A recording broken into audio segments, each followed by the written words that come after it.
रहूंगा, చివరి శ్వాస వరకు కూడా హిందూ సమాజం కోసం నేను పోరాడుతూనే ఉంటాను అని చెప్పి Raja Singh brief statement release చేశారు. ఇవాళ ఇప్పుడు ఆయన అమర్నాథ్ యాత్రలో ఉన్నారు. సో అమర్నాథ్ యాత్రలో నుంచి ఆయనకు సమాచారం వచ్చింది తనను పార్టీ సభ్యత్వానికి సంబంధించి ఆయన రాజీనామాను యాక్సెప్ట్ చేసినట్టుగా.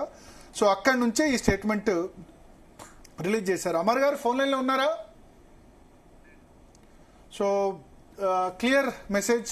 ఇక భారతీయ జనతా పార్టీ రాజా సింగ్ అయితే కటీఫ్. నేను చెప్పినట్టు ఇప్పుడు ఆయన భారతీయ జనతా పార్టీ అయితే వెళ్ళి గోషామాల్ సీటును ఖాళీ చేయించండి, ఆయన మీద అనర్హత వేట్ అయితే ఇవ్వదు.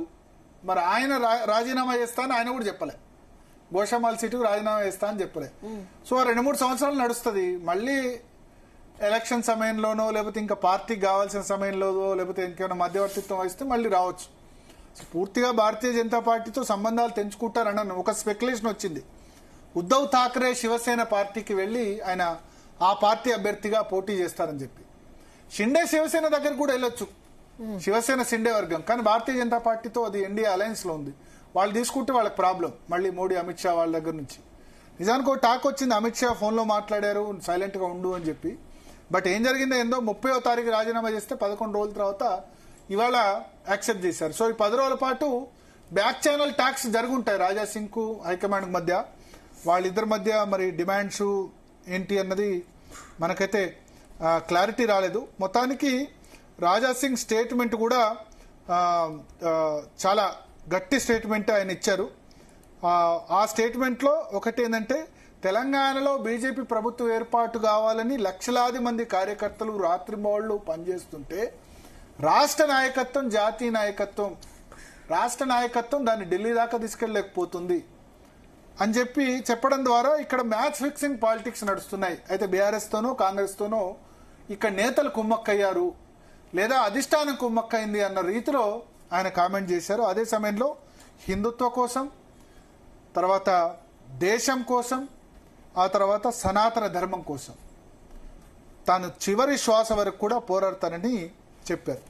సో ఇక రాజా సింగ్ రాజా సింగ్ లేని పార్టీ దశా దిశ అయితే డెఫినెట్ గా ఇప్పుడు మీరు ఆడియన్స్ పోల్ పెట్టండి.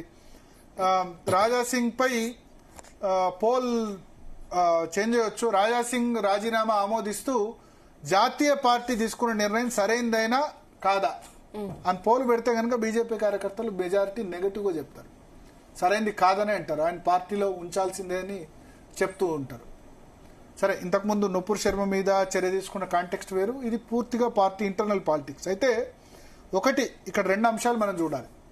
క్రమశిక్షణ, భారతీయ జనతా పార్టీ క్రమశిక్షణ ఏదైతే ఉందో, country first, party next, self last.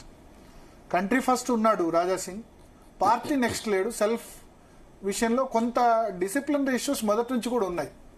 కానీ డిసిప్లినరీ ఇష్యూస్ మిగతా వాళ్ళ దగ్గర లేవా అంటే ఉన్నాయి, మిగతా వాళ్ళ దగ్గర కూడా ఉన్నాయి. ఇప్పుడు ఏదైతే చెప్తున్నారో భారతీయ జనతా పార్టీ వాళ్ళు ఎవరైనా ఏం చెప్తారంటే, మా పార్టీలో అంతర్గత ప్రజాస్వామ్యం, పార్టీ సభ్యులే ఎన్నుకుంటారు. రామచంద్రరావును పార్టీ సభ్యులు ఎన్నుకోలేదు, అక్కడి నుంచి నామినేట్ చేస్తే వాళ్ళందరూ టైంకు 30వ తారీఖు నామినేషన్ అయితే 30వ తారీఖు మధ్యాహ్నం పొద్దున 10 గంటలకు తెలిసింది రామచంద్రరావు పేరు హైకమాండ్ రికమెండ్ చేసిందని చెప్పి. సో ఒకసారి హైకమాండ్ రికమెండ్ చేస్తే ఇక్కడ నెగటివ్ గా వెళ్లే వాళ్ళు ఉండరు కాబట్టి వెళ్ళలేదు, అంతే. అంతే తప్ప భారతీయ జనతా పార్టీలో మీ ఎక్కడంటే అక్కడ నామినేషన్స్ వేయొచ్చు.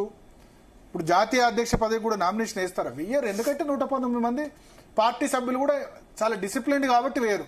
ఇదేదో కార్యకర్తల నుంచి రాష్ట్ర అధ్యక్ష ఎన్నిక జరిగిందంటే శుద్ధ తప్పు. కార్యకర్తల నుంచి జరగలేదు, హైకమాండ్ నామినేట్ చేసింది.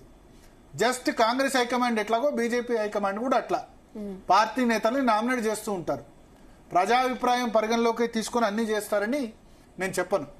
అయితే ఒకటి ఇక్కడ 2 రకాల మెసేజ్లు. ఇప్పుడు ఓల్డ్ సిటీలో నరేంద్ర సమయం నుంచి కూడా ఒకసారి మనం పోల్ కూడా చదవచ్చు. ఎమ్మెల్యే రాజా సింగ్ రాజీనామాను బీజేపీ ఆమోదించడం కరెక్టేనా అంటే అవును అని 38% అని చెప్తే కాదు అని 62% అని చెప్తున్నారు. నేను చెప్పాను అందుకనే.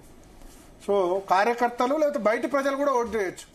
బయటి ప్రజలు అంటే భారతీయ జనతా పార్టీని సమర్థించని వాళ్ళు కూడా రాజా సింగ్ రాజీనామాను ఆమోదించడం కరెక్ట్ కాదని 62% అని చెప్తున్నారు. సో మీ పోల్ పెట్టండి, డెఫినెట్గా ఉంటుంది. బట్ ఈ పార్టీలో చాలా మంది వస్తూ ఉంటారు, పోతూ ఉంటారు. సముద్రం పార్టీ అటల్ బిహారీ అద్వానీ తర్వాత ఉంటున్నా అనుకున్నారు. నరేంద్ర మోడీ, అమిత్ షా వచ్చారు, రేపు యోగి ఆదిత్యనాథ్ ఉండొచ్చు. ఒక నిరంతర ప్రవాహం, కోట్లాది మంది కార్యకర్తల శ్రమ వల్ల భారతీయ జనతా పార్టీ అధికారంలోకి వచ్చింది. 2 సీట్ల నుంచి 301 సీట్ల వరకు. ఇప్పుడు నెక్స్ట్ మనం ఆర్ఎస్ఎస్ అధినేత స్టేట్మెంట్ గురించి కూడా డిస్కస్ చేస్తాం. ఆయన 75 ఏళ్లకు రిటైర్మెంట్ ఉండాలన్నారు. 75 ఏళ్లకు నరేంద్ర మోడీ ఈ సెప్టెంబర్ 17న 2025 సెప్టెంబర్ 17న నరేంద్ర మోడీకి 75 ఏళ్ళు నిండుతున్నాయి. మరి ఆయన రిటైర్ అవుతారు, ఎందుకంటే ఆయన మార్గదర్శక్ మండల్ 75 సంవత్సరాలు రిటైర్మెంట్ అని పెట్టింది ఆయన. సో ఆయన రిటైర్ అవుతారా లేదా ఇక్కడ మరి పార్టీ ఫస్ట్ సెల్ఫ్ లాస్ట్ అన్నారు కాబట్టి. అట్లాగే మోహన్ భగవత్ బర్త్డే కూడా 75 సంవత్సరాలు సెప్టెంబర్ 11, 6 రోజుల ముందు పుట్టారు నరేంద్ర మోడీ కంటే మోహన్ భగవత్. కానీ రాష్ట్రీయ స్వయం సేవక్ సంఘ్లో ఎప్పుడు కూడా అనారోగ్య కారణాల వల్ల రిటైర్మెంట్ అయిన సందర్భం ఉంది తప్ప వాళ్ళు చివరి శ్వాస వరకు అధ్యక్ష పదవిలో కంటిన్యూ అయ్యారు. రజు భయ్యా చివరిసారిగా ఆయన అనారోగ్య కారణాలతో రిటైర్ అయ్యారు. సో మరి రాష్ట్రీయ స్వయం సేవక్ సంఘ్ సంబంధించి కూడా ఆ విధంగా లేదు. బట్ భారతీయ జనతా పార్టీలో ఒక కొత్త సంప్రదాయం నరేంద్ర మోడీ తీసుకొచ్చారు, మార్గదర్శక్ మండలిని. సో దాని మీద తర్వాత డిస్కస్ చేద్దాం. సో రాజా సింగ్ రాజీనామాను బీజేపీ ఆమోదించడం కరెక్టా కాదా అంటే 62% కాదు అని చెప్తున్నారు. చూద్దాం. అల్టిమేట్ గా ప్రతి బీజేపీ కార్యకర్త, కోర్ బీజేపీ కార్యకర్త, వేరే పార్టీల నుంచి వచ్చిన వాళ్ళు కాదు, హిందుత్వ బ్యాక్గ్రౌండ్ తో వచ్చిన కార్యకర్త అయితే రాజా సింగ్ నిర్ణయానికి ఖచ్చితంగా బాధపడి ఉంటారు. ఒకటి మాత్రం నిజం, భారతీయ జనతా పార్టీలో గ్రూపిజం లేదు అంటే నేను యాక్సెప్ట్ చేయను. భారతీయ జనతా పార్టీని ఒక 3-4 నేతలు నడపట్లేదు అంటే నేను యాక్సెప్ట్ చేయను. ఒక 3-4 నేతలు చాలా గట్టిగా నడుపుతున్నారు, నో డౌట్. కొత్తగా వచ్చిన వాళ్ళని స్వీకరిస్తున్నారా పార్టీలో అంటే స్వీకరించట్లేదు. జూనియర్లు సీనియర్ లాగా, మెడికల్ కాలేజ్ లాగా ర్యాగింగ్ అన్నది ఉంది. నువ్వెవరు మా పార్టీలోకి రావడానికి, ఇది మా పార్టీ. అలాగే ఉంటే నువ్వెవరు మా పార్టీలోకి రావడానికి అనే సిచ్యువేషన్ ఉంటే గనక అస్సాంలో, త్రిపురలో భారతీయ జనతా పార్టీ అధికారంలోకి వచ్చేది కాదు. త్రిపురలో లెఫ్ట్ వాళ్ళంతా వచ్చి బీజేపీలో జాయిన్ కావడం వల్ల భారతీయ జనతా పార్టీ అధికారంలోకి వచ్చింది. లెఫ్ట్ నుంచి రైట్. వెస్ట్ బెంగాల్లో కూడా లెఫ్ట్ నుంచి రైట్. ఇక్కడ లెఫ్ట్ వింగ్ వాళ్ళు వస్తే ఇంకా లెఫ్ట్ వింగే అనే విధంగా ట్రీట్ చేసే పరిస్థితి ఉంది. ఇప్పుడు వాళ్ళు నీ సిద్ధాంతం నచ్చే కదా పార్టీలోకి వస్తుంది. నువ్వు వాళ్ళు వచ్చి పార్టీలో జాయిన్ అయినంత మాత్రాన, ఇప్పుడు ఈటల రాజేందర్ వచ్చాడు, లెఫ్ట్ బ్యాక్గ్రౌండ్ నుంచి వచ్చాడు, జై శ్రీరామ్ అని అంటున్నాడు. జై శ్రీరామ్ అని అన్న తర్వాత ఇంకేముంది, నీ సిద్ధాంతాన్ని నువ్వు లెఫ్ట్ వాడిని తీసుకొచ్చి రైట్ లో తీసుకొచ్చి నీ సిద్ధాంతాన్ని యాక్సెప్ట్ చేయించావు కదా, అదే కదా గొప్పతనం. వచ్చిన తర్వాత కూడా లెఫ్ట్ అంటే వాళ్ళ సిద్ధాంతం మార్చుకొని వాళ్ళ అధికారం కోసం వచ్చారో వేరే దానికోసం వచ్చారో కాదు.